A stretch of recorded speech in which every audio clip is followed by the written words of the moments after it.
Buenas tardes.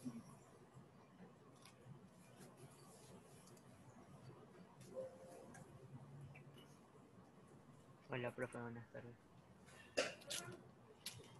¿Cómo están? ¿Cómo han pasado? ¿Listos para clase? Listo, vamos a continuar con el tema de este tipo de contrato como es el fideicomiso, ¿no? Entonces, un poco para revisar, veamos ya que el fideicomiso, si bien es cierto, tengo estas particularidades donde está actores, ¿no? Dentro de ellos como son, ¿qué cosa? El fiduciante y el fiduciario, que en algunos de los casos puede convertirse en ya el beneficiario como tal, ¿no? Perdón. Entonces, siempre hay que identificar a estos tres actores ¿ya? Dentro de este tipo de contrato. Es uno de los más, digámoslo así, más difíciles de describir, ¿ya? Dado que a veces el fiduciante no hace las veces de beneficiario. Entonces nosotros podemos presentar ese tipo de cambios. ¿Sí? ¿No? Identificamos cómo descomponer la terminología y a su vez ya definirlo basado en su término, ¿no? Que es un título de confianza. La adquisición de un fiduciario no es a título oneroso ni gratuito, es neutro, ¿no? En general. Esas son particularidades. Y vemos el rol que asumen cada uno de ellos. Tenemos el fiduciante, ¿no? Que viene a ser el que constituye este fideicomiso. El fiduciario, quien va a ser el titular del mismo. Y por último, el beneficiario, que es el que recibe el beneficio, ¿no? El fiduciario se puede descomponer en fideicomisario y fiduciario como tal. Esas son algunas de las características que podemos encontrar dentro de este tipo de contrato. ¿Sí? Pusimos un ejemplo, en el caso encontramos ya cada uno de estos roles, ¿no? Que asumen cada uno de los actores de este tipo de contrato. Perfecto, muy bien, fiduciante, fiduciario, beneficiario y fideicomisario. Bien, también planteamos los elementos que tienen este tipo de contrato, va a ser su objetivo, finalidad, ¿sí? Los bienes que lo conforman, en este aspecto se identifica el patrimonio autónomo, ¿ya? Las obligaciones, derechos, órganos de control, por último, la rendición de cuentas en las cuales se va a identificar cualquier tipo de cambios que se hayan presentado o algún tipo de exclusiones, no como tal. Por último, definimos lo que era el patrimonio autónomo, ya a qué nos referíamos ya, en lo relación a los bienes, ¿sí? ¿Cuál va a ser las obligaciones y derechos que va a tener cada parte o cada actor del fideicomiso, ¿sí? Y sobre qué se va a grabar como tal. Entonces, ahora nosotros lo vamos viendo ya el día de hoy, cómo lo podemos encontrar, ¿no? El fiduciante siempre va a ser el propietario de los bienes, ¿no? Él va a tener cada uno de ellos en sus respectivos registros, como tal. Podemos hablar de los estados financieros, ¿sí? Podemos hablar de sus registros ante la Administración de Control, la Superintendencia de Compañías, una de ellas. Si hablamos de bienes materiales, o sea, bienes físicos, los denominados activos fijos, eso puede tener su registro en ya la administración del registro mercantil, ¿no? De ahí tenemos el fideicomisos, ¿no? Que actúa el fiduciario, ¿sí? Y los tiene que diferenciar, perdón, de sus bienes propios como tal. Entonces, aquí hay que tener bien claro, si el fiduciario no hiciera esa diferenciación, fácilmente se le podrían atribuir otro tipo de tributos, ¿no? como son los de los gobiernos autónomos descentralizados, por ese tipo de activos fijos que reflejen en sus estados financieros. ¿Sí? Vimos también la clase de fideicomisos, tenemos los de administración, inversión, garantía inmobiliaria y titularización. Son los que encontramos dentro de las leyes ecuatorianas cuando hablamos de este tipo de contrato en las actividades mercantiles. ¿Cómo se extingue el dominio del fiduciario?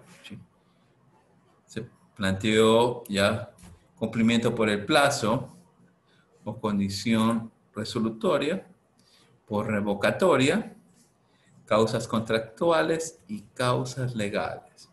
Hay que identificar bien que las causas legales se pueden dar por algún cambio, ¿no? Posterior a la firma del contrato o a lo mejor no haber entregado información fidedigna, ¿ya? De cualquiera de las dos partes. Esa podría ser una causa legal. ¿Sí? La importancia que tienen los fideicomisos, damos cuenta que es flexible para el desarrollo de proyectos, ¿sí? Establecen condiciones de acuerdo a necesidades, contraen derechos y obligaciones, cumplen con los fines y dan protección a la inversión por la independencia de riesgo.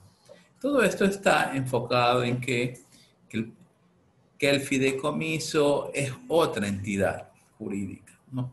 La cual va a tener un giro del negocio y por la cual quienes hagan las veces de los fiduciarios no van a tener ningún problema porque se corta la relación legal jurídica, ¿ya? Con este tipo de ente o este tipo de contrato.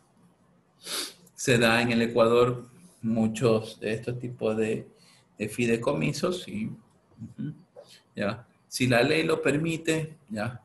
Se lo puede hacer sin violentar ninguna ley ni reglamento. Que quede eso bien claro. Ok. Veamos un poco de leasing. A ver, alguien que me ayude leyendo. Yo, profe. A ver, adelante. Se regula mediante decreto 3121. Arrendador concede el goce de una cosa y el arrendatario paga por ello. El arrendatario al final del contrato tiene la opción de compra, prórroga del contrato, venta de la cosa a un tercero o nuevo contrato. Muy bien. Entonces tenemos ahí el leasing, ¿no? Como tal. A lo mejor es similar un poco al fideicomiso con la particularidad, ¿no? Que estamos dando una opción de compra, en este caso, al arrendatario, ¿sí? Esto se da por lo general en los bienes inmuebles, ¿no? Perdón, en los bienes muebles. Eso es, se da con mucha mayor frecuencia. Por ejemplo, cuando estamos alquilando una flota de vehículos, damos la opción para que los usuarios, ¿no? En este caso quienes hacen la vez de arrendatario de ese tipo de bien inmueble, perdón, o bien inmueble, lo que tenga que hacer es que al final finalizar el contrato tenga la opción de compra del mismo, ¿no? El arrendamiento, ¿sí? Es un contrato que otorga al arrendatario el derecho, ¿sí? A utilizar el activo. Todos sabemos que se presenta con mucha frecuencia en los arriendos de bienes inmuebles, ¿sí? Cuando estamos arrendando una casa para vivir, cuando estamos arrendando, ¿qué cosa? Un local para comercializar algún tipo de bien o servicio. Ahí tenemos el arrendamiento, pero ¿no? También se da en los vehículos en general. Veamos esta identificación del arrendamiento. A ver, otra persona que me ayude leyendo. Yo le ayudo, profe. A ver, adelante, de la Rosa. Identificación de un arrendamiento. Arrendamiento NIC 17. Acuerdo por el que el arrendador cede al arrendatario, a cambio de percibir una suma única de dinero, el derecho a utilizar un activo durante un periodo de tiempo determinado.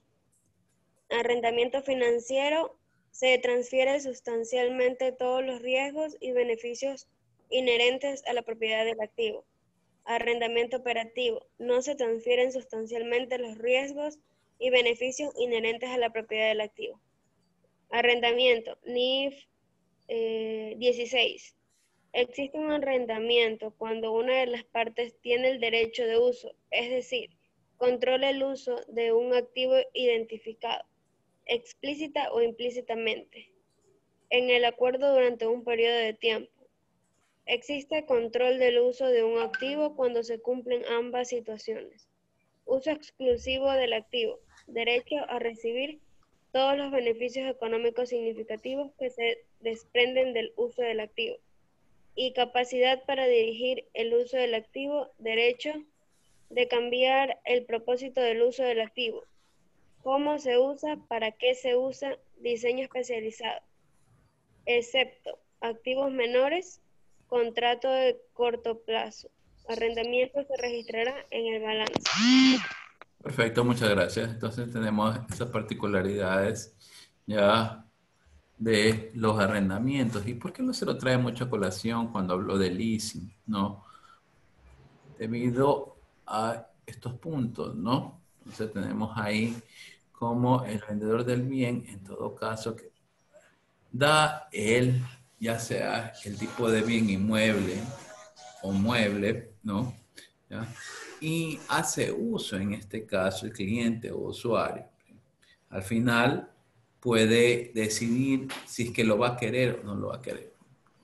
Algo que se daba con mucha frecuencia en los actuales momentos, ya, si bien es cierto, debido a los diferentes riesgos que se están dando, ya ha disminuido un poco este tipo de operación.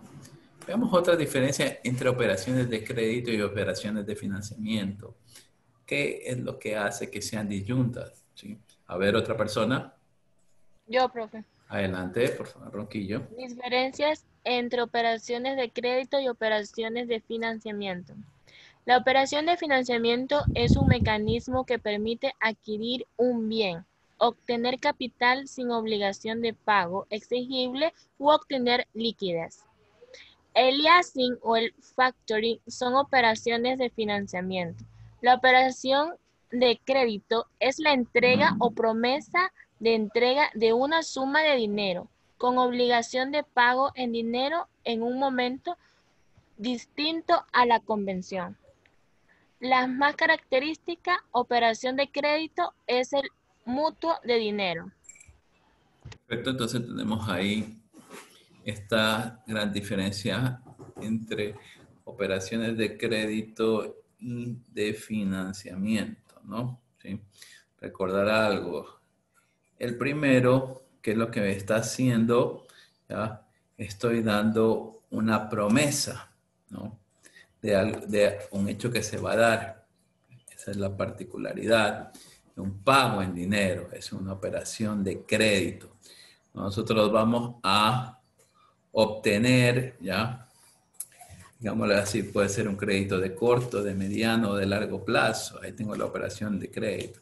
Si yo hablo de operaciones de financiamiento, ¿qué es lo que estoy hablando? Ya voy a obtener un bien, adquirir un capital sin una obligación de pago exigible o obtener una liquidez a cambio de eso. ¿Vea?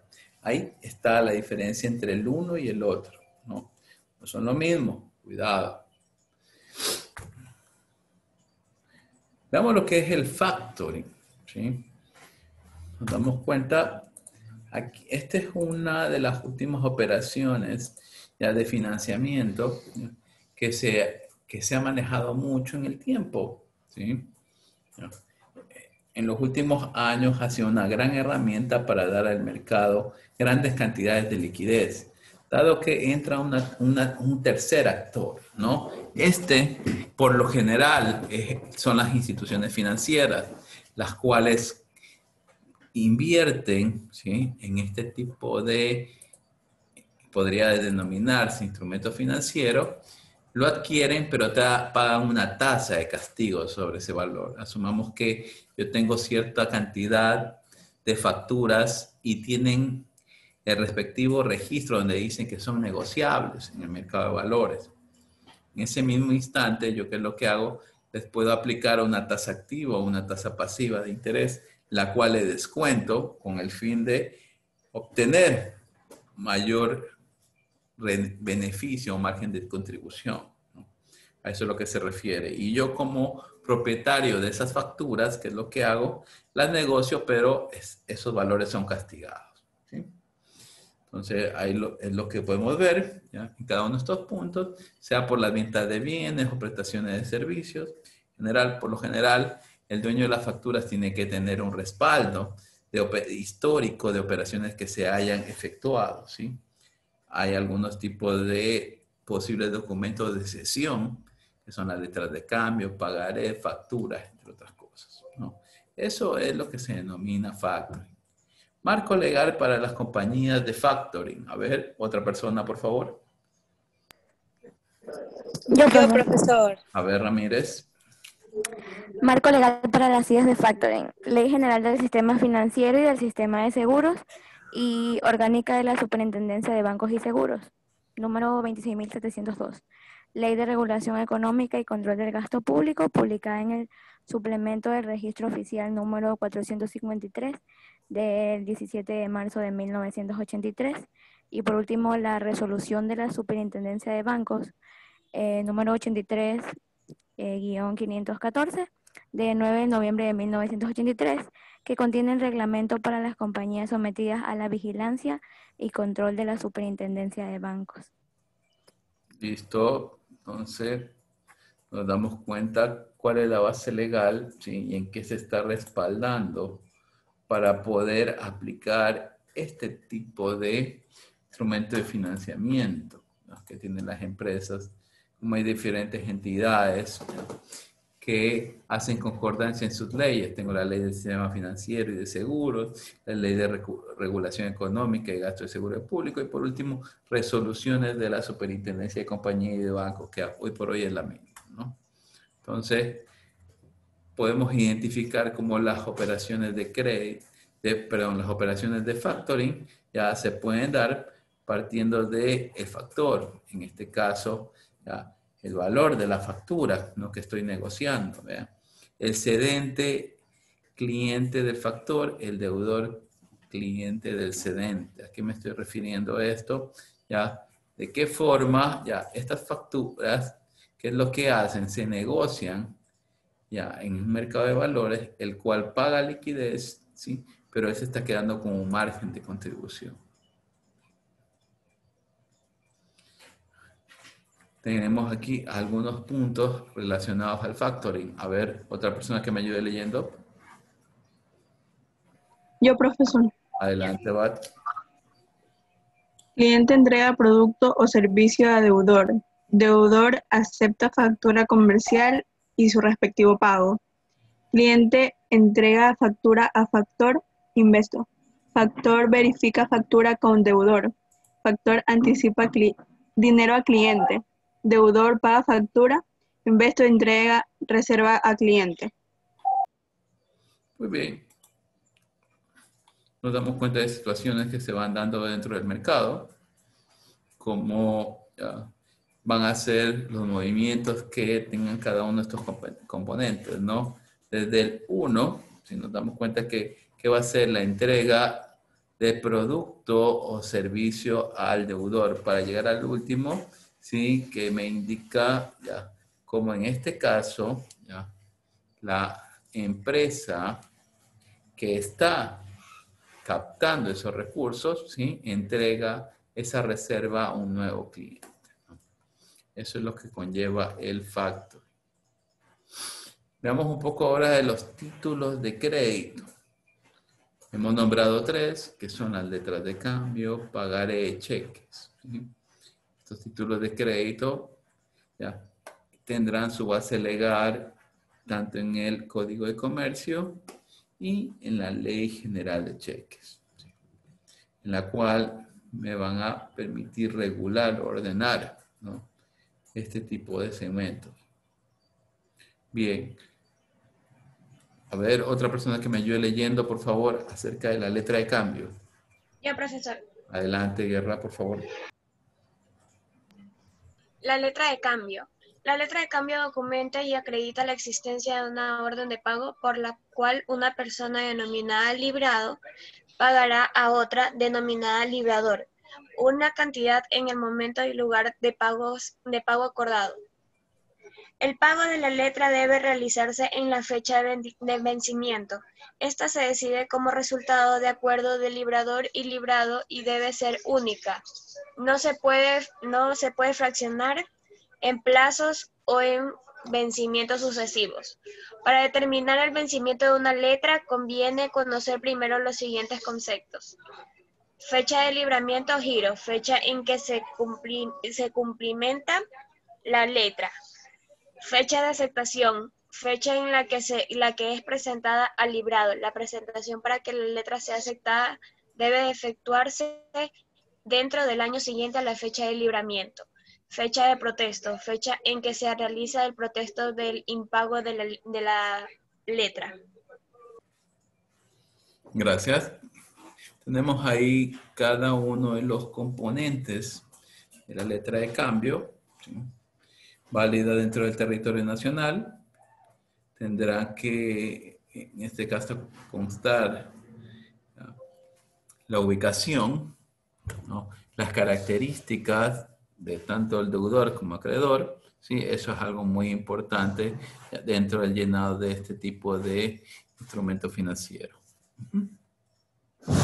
Veamos otras particularidades de la letra de cambio. A ver, otra persona.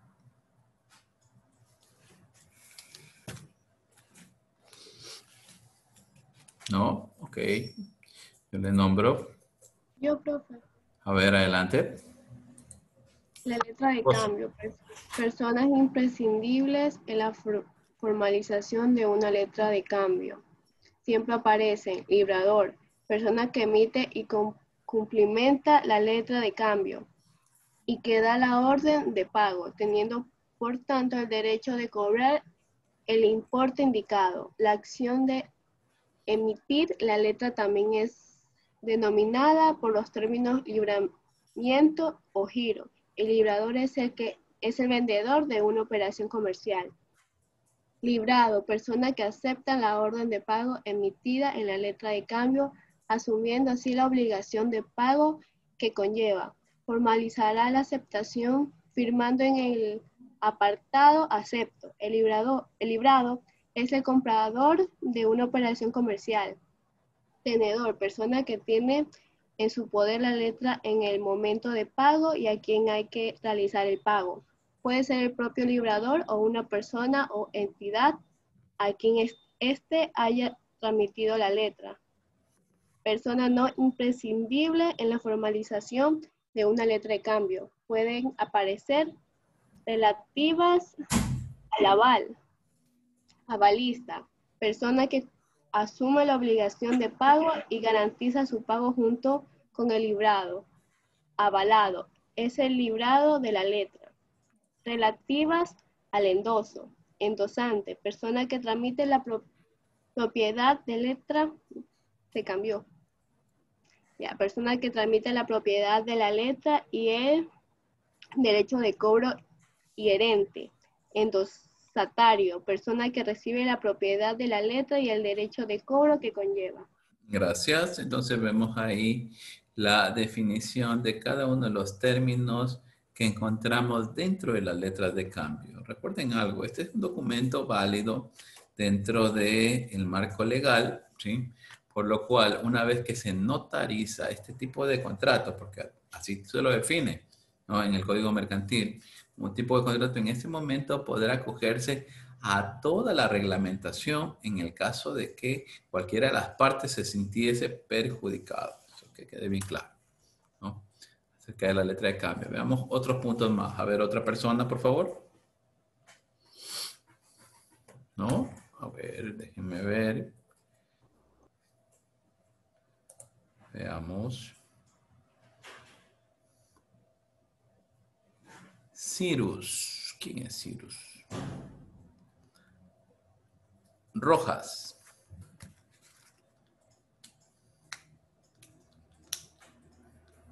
Juliana Rojas.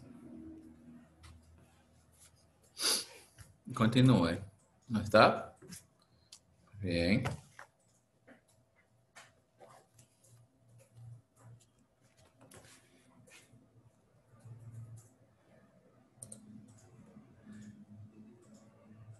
Vamos con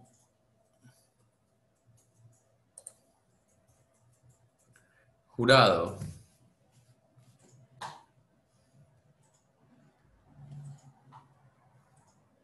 Jurado. Sí, profesor. A ver, adelante. Ya le ponía falta. Siga. La letra de cambio. Pago de letra. Fecha fija se indica directamente la fecha de vencimiento, por ejemplo, 14 de marzo del 2014. Consideraciones. La letra puede ser presentada para su pago el día de vencimiento en uno de los 2 días hábiles siguientes, a un plazo desde la fecha. Se cuentan los días indicados a partir de la fecha de libramiento o giro, por ejemplo, el 31 del 01 del 2014 más 60 días, hasta el 01 del 04 2014. Consideraciones. No se excluyen los días inhábiles, pero sí el día de vencimiento. Lo es. Se considera que el vencimiento es el primer día hábil siguiente. Si se indican a meses fecha, se determina la fecha de vencimiento simplemente tomando el mismo número de día del mes correspondiente. Así una letra girada el 12 de abril y con vencimiento expresado o un mes fecha. Se deberá pagar el 12 de mayo. Si el vencimiento se expresará a 3 meses fecha, se pagaría el 12 de julio. Si el mes de vencimiento no tiene el número equivalente al inicial de cómputo, se considerará como vencimiento el último del mes. Así, un vencimiento expresado a 3 meses fecha y que ha sido girado el 31 de enero debería pagarse el 30 de abril, puesto que este mes no tiene día 31, por ejemplo, el 31 del 01 del 2014 más 3, el 30 del 04 del 2014. La letra puede ser presentada para su pago al día del vencimiento o en uno de los 2 días hábiles siguientes. Okay. A un plazo desde la vista. Se cuentan los días indicados a partir de la fecha de aceptación o de la fecha de protesto si se diera el caso. Por ejemplo, una letra aceptada el 2 de febrero y con vencimiento expresado a 90 días vista. Deberá pagarse el 3 de mayo. 02/02/2014 más 90 días, 03 del 05/2014. Consideraciones. Las mismas en que el vencimiento expresado a un plazo desde la fecha del 3 del 05 del 2014. A la vista, es el día en que se presenta la letra para su aceptación, por ejemplo, el 03 del 05 del 2014. Consideraciones. Debe ser antes de un año a partir de la fecha de libramiento. Gracias. Entonces, tenemos ahí algunos de los puntos no relevantes en lo que conlleva la letra de cambio. Vamos a la lista.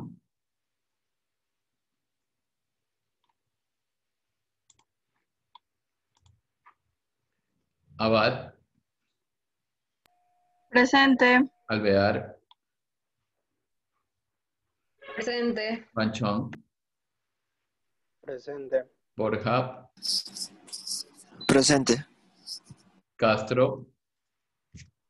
Presente. Chiliquinga. Presente. Contreras. Presente. De la Rosa. Presente. Dumes.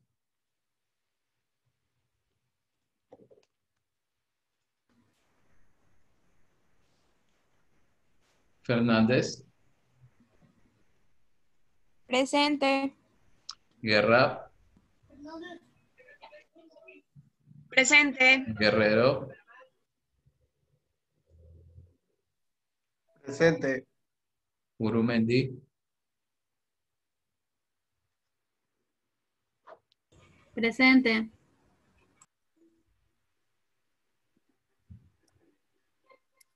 Hernández. Presente. Jiménez. Presente. Jurado. Presente. Lindao. Presente. López. Presente. López David.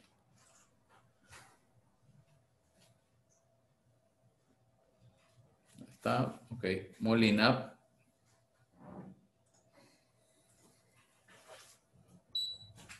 Presente.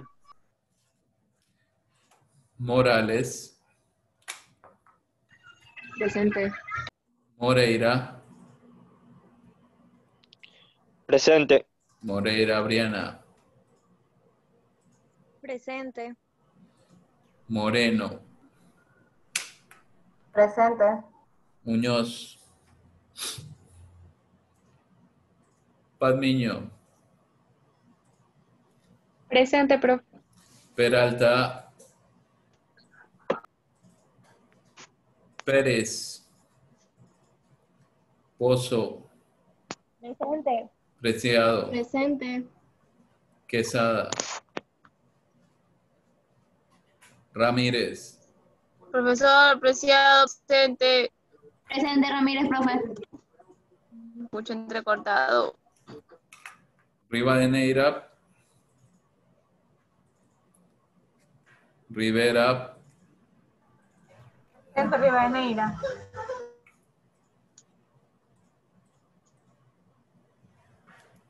Rojas. María de los Ángeles. Rojas Burgos. Juliana. Ronquillo. Escribió en el chat, profesor. Presente. Ruiz.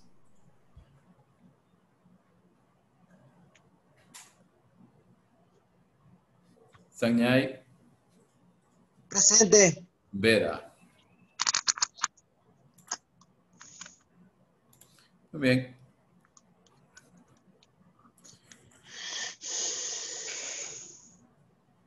Veamos, tengo 6 mensajes. Rojas, muy bien. Muñoz. Listo. Otra vez Rojas. A ver, tengo aquí Preciado. ¿Ya? Ruiz. ¿Ya? Y Preciado. Listo. Pérez también. Ok. Listo, se cerró. Continuemos. Profe, Dígame. estaba tomando la lista, lo siento, es que tuve que hacer una diligencia, entonces no podía contestar. ¿Usted qué apellido es? Tume, Dumes. Ya, ok. Sí. Gracias. Listo, Dumes. Gracias. Bien. Continuemos con la... A ver, ayúdeme leyendo, por favor. Chiliquinga. Sí, profesor. Ya comienzo. Sí, por favor. La letra de cambio. Pago de la letra. Ah, no, este ya lo leímos, ¿sí? Por favor, con el siguiente.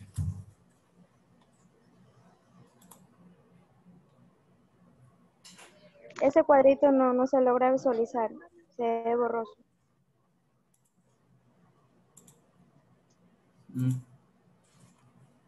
El cuadrito no importa porque este es el pagaré. Lo importante es la numeración que está en la parte de abajo. Ah, ya. Y aparte de eso, usted también tiene el material que lo recibió hace un mes. ¿Sí? Ya. La letra de cambio. Cumplimentación de la letra de cambio. 1. Localidad del librador. Si no se indica, se tomará la ciudad que conste en los datos del librador 10. 2. Importe a pagar expresado en números. 3. Fecha de libramiento completa, la fecha en la que se gira la letra. 4. Vencimiento de la letra. La más frecuente es la fecha fija. Si no se cumplimenta el vencimiento de la letra, es a la vista. 5. Nombre del tenedor. Habitualmente una entidad bancaria. 6. Importe a pagar, expresado en letras indicado la moneda. 7. Datos completos de la domiciliación de pago, es decir, el banco donde el librado tiene la cuenta en la que se encargará el importe. 8. Cláusulas, se indica una de las expresiones con gasto o sin gastos para optar o a no protesto en caso de impago. Si se deja en blanco, se entiende como sin gastos. 9.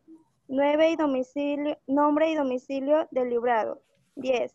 Firma, nombre y domicilio del librador. 11. Fecha y firma de la aceptación de la letra por parte del librado. Okay, muchas gracias. Tenemos ahí algunos de los puntos que nosotros encontramos en las diferentes letras de cambio, ¿no? Lo importante es saber qué es lo que va en cada uno de ellos. Aquí ustedes se están dando cuenta que ya les va a indicar y les va a definir para que sepan qué es lo que tienen que colocar en cada uno de estos puntos de este documento, ¿no? Aquí tengo otro más cumplimiento de la letra de cambio para ya terminar. A ver, ayúdenme leyendo, Gurumendi. Presente, profe. Por favor. Cumplimentación de la letra de cambio. 12. Nombre del avalado, el librado. 13. Fecha en que se declara el aval. 14. Nombre y domicilio del avalista. 15. Nombre y domicilio del endosatario. 16. Fecha en que se declara el endoso. 17. Nombre y domicilio del endosante. 18. Destinado a otro endoso o cláusulas cambiarias sin espacio específico en el documento. Gracias. Entonces tenemos ahí algunos de los puntos, ¿no?, que nosotros encontramos dentro de la letra de cambio y que hay que dar cumplimiento, ¿no?, con el fin de que tenga todos los llenados necesarios y no caer a lo mejor en algún tipo de proceso legal que le dé de baja a esta petición de reclamo, producto que alguno de estos espacios quede vacío, ya a menos que se deba, ¿no? Entonces hay que tener bien claro estos puntos, ¿sí? Lo mismo para la parte reverso. Veamos ahora el pagaré, que es un documento, si bien es cierto, no se lo utiliza a veces con mucha frecuencia, pero hay que tener claro que sí es referencial, ¿no? Al menos es que cuando se lo utiliza en el sistema financiero, ya se lo impone con diferentes tipos de cláusulas. Veamos estos puntos. A ver, ayúdenme leyendo. Molina.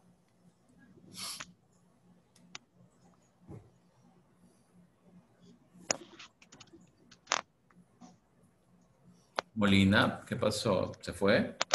Okay. ¿Lo puedo ayudar, profesor? ¿Qué cosa? ¿Lo puedo ayudar leyendo? Sí, ¿cuál es su apellido? Moreno. Moreno, muy bien. Adelante. Pagaré. Molina, falta. Okay. Las personas que intervienen en el pagaré son firmante, persona que emite el documento y que se compromete a cumplir con la obligación del pago. Tenedor, persona beneficiaria de la cantidad a pagar, es decir, quien tiene derecho de cobro. El pagaré debe ser presentado para su pago el día de vencimiento o en uno de los 2 días hábiles siguientes. Además, en el pagaré también puede figurar un aval. Perfecto. Leo los datos. Por favor. Datos de cumplimentación del pagaré. 1. Denominación del pagaré. 2. Cantidad a pagar expresada en números y en letras. 3. Fecha de vencimiento. 4. Entidad emisora del pagaré. Habitualmente el pagaré se utiliza con cargo a una cuenta bancaria. 5. Tenedor beneficiario del pago. 6. Lugar y fecha de emisión de pagaré. 7. Firma del titular de la cuenta, que es la persona que debe pagar, el firmante. 8. Declaración de endoso y aval en el reverso.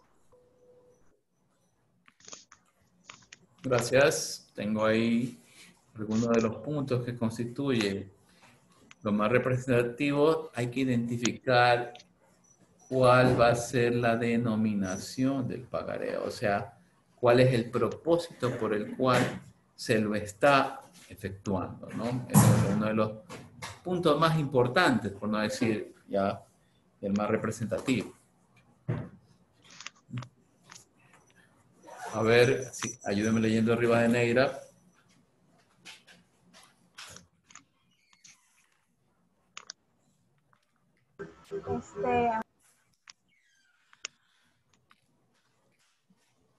¿Qué pasó arriba de negra? Se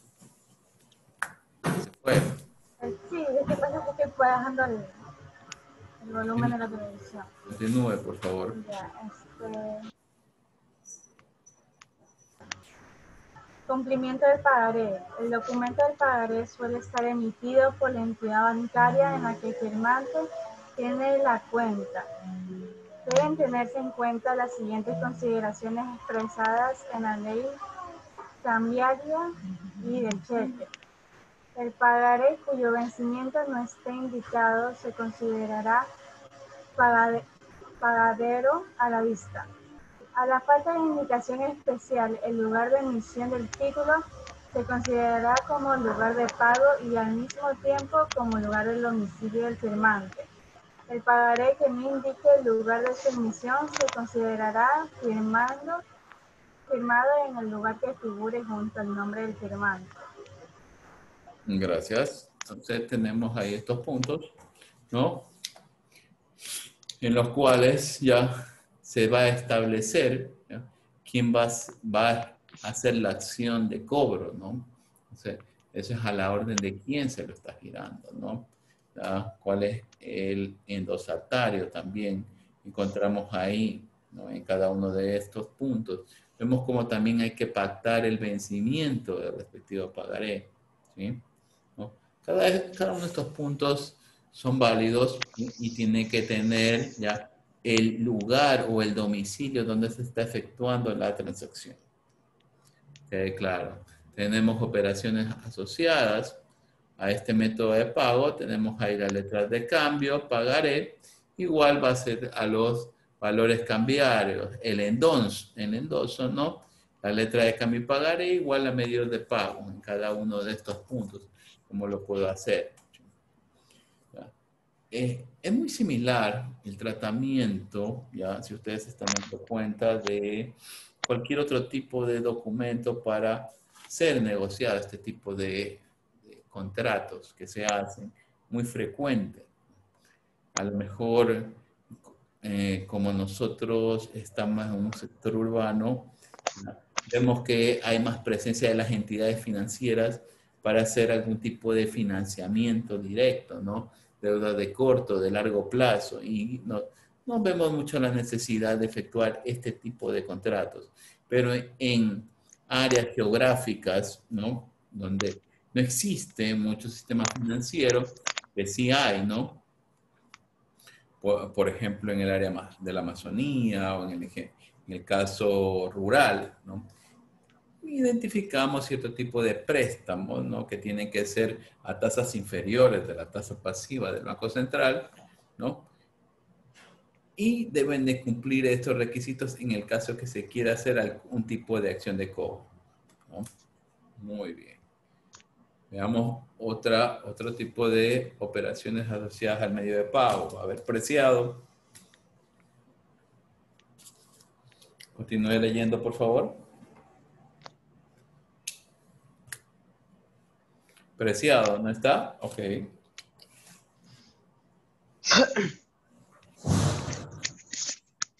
Listo. Vamos con otra persona, Banchón. Continúe leyendo, Banchón. Sí. Muy bien. Continúe, Banchón.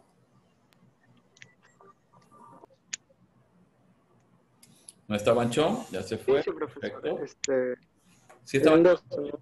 Sí. A ver, continúe, por favor. El endoso. El endoso es aquella acción por la cual una persona transmite un derecho de cobro generalmente expresado en un valor, cambiario o cheque. Las personas implicadas en un endoso son el endosante, persona que transmite el derecho de cobro; endosario, persona que recibe el derecho de cobro. El endoso debe realizarse por el total de la cantidad expresada. El parcial es nulo. B. El aval. El aval es aquella acción por la cual una persona asume y se hace corresponsable de una obligación de pago. Las personas implicadas en un aval son: avalista, persona que asume y se hace responsable de una obligación de pago existente. Avalado, persona que asume originalmente una obligación de pago y cuya responsabilidad en dicha obligación de pago se ve reforzada por el avalista. El aval puede ser parcial respecto a la cantidad expresada. También puede ser por tiempo condicionado y por tiempo limitado. Muy bien, tenemos ahí cómo podemos efectuar algún tipo de endoso, ¿ya? ¿A qué cosa? A todo este tipo de operaciones asociadas a los métodos de pago. Tenemos otros puntos, ¿sí? A ver, Contreras, continúe, por favor.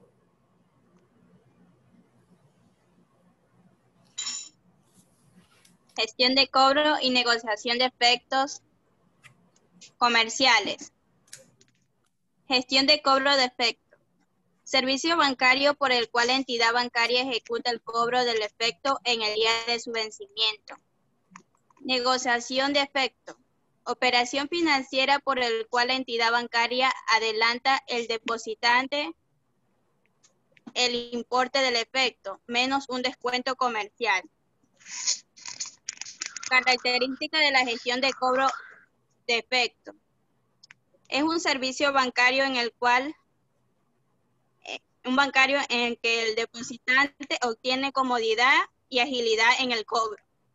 No se adelanta el cobro del importe o cantidad equivalente. Se aplica una comisión sobre el importe del efecto como contraprestación al servicio. Característica de la negociación del efecto. Es una operación bancaria en la que el depositante obtiene una fuente de financiación motivada por el adelantado del capital. Se aplica un descuento comercial sobre el importe del efecto como contraprestación al adelanto. Se puede aplicar comisiones como contraprestación a la ejecución del global de la operación, así como en ocasiones otros gastos financieros aplicados por la entidad bancaria. Gracias. Gestiones de cobro y negociaciones, ¿no? Que se pueden presentar. Tenemos aquí un mapa conceptual en el cual nosotros podemos identificar qué tipo de gestión de cobro, de negociación se aplican a todas las transacciones comerciales. Entre ellos tenemos puntos como la fecha de negociación, la fecha de vencimiento, en cada uno de estos casos, ¿ya? Vemos cómo el acreedor puede actuar de efecto de importe, descuento o comisión, ¿no? Puede hacer a través de entidades financieras, ¿no? Ahí vamos a ver el importe del efecto, dando un deudor del efecto en particular. Tenemos el primer caso, que es el esquema de la operatividad de la gestión de efectos, ¿no? ¿Ya? En el segundo caso, planteo ya la forma como lo puedo negociar en algunos casos, no como el acreedor del efecto, cómo puedo en este caso negociar este instrumento ya o esta forma de pago con la entidad financiera, y si nos damos cuenta cómo cambia las fechas de vencimiento. Tengo ahí el acreedor del efecto, el importe, ya aparece la entidad financiera como tal, ¿no? El importe ya se divide en dos partes para una ir donde ya el deudor del efecto, ¿no? Entonces, tenemos que tener algo claro, que cuando entro a un esquema de operación, de negociación, van a estar implícitos más tipos de operaciones si se necesitasen, ¿no? Muy bien. Damos un par de diapositivas más. A ver, gestión de impagos. A ver, hay uno leyendo Guerrero.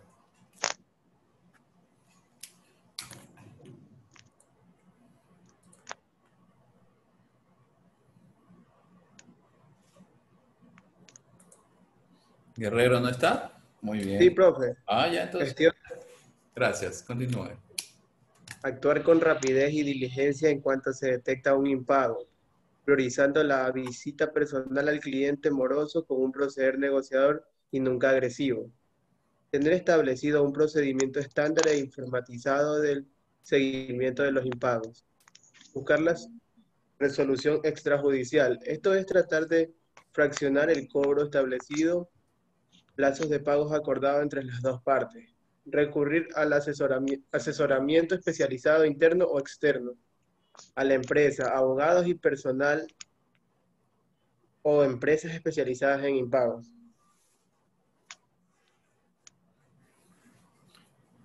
Gracias. Entonces, tenemos ahí algunas formas, ¿ya?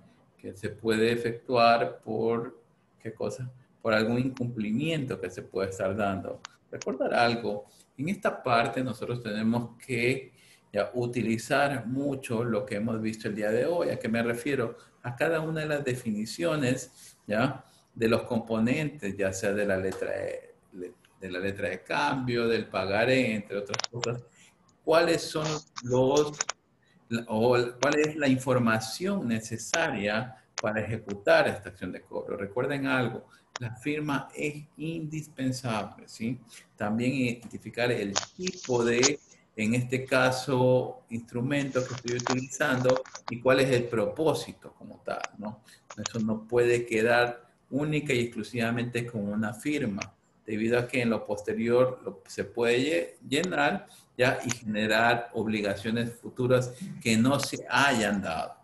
Eso es algo que tiene que quedar muy claro. Muy bien. Nos vamos a quedar ahí.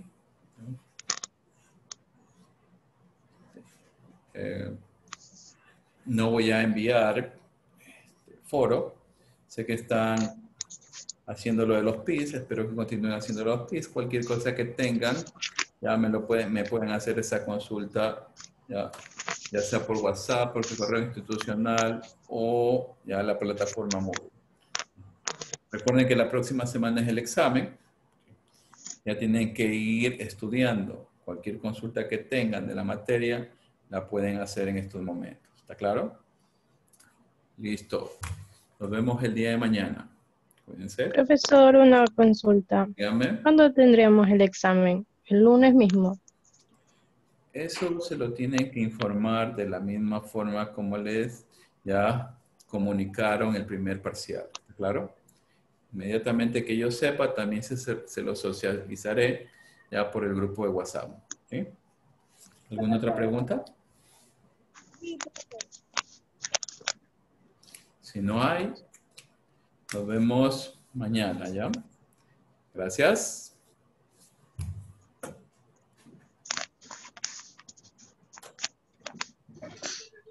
Chao, profe, gracias. Luego. Chao, profe.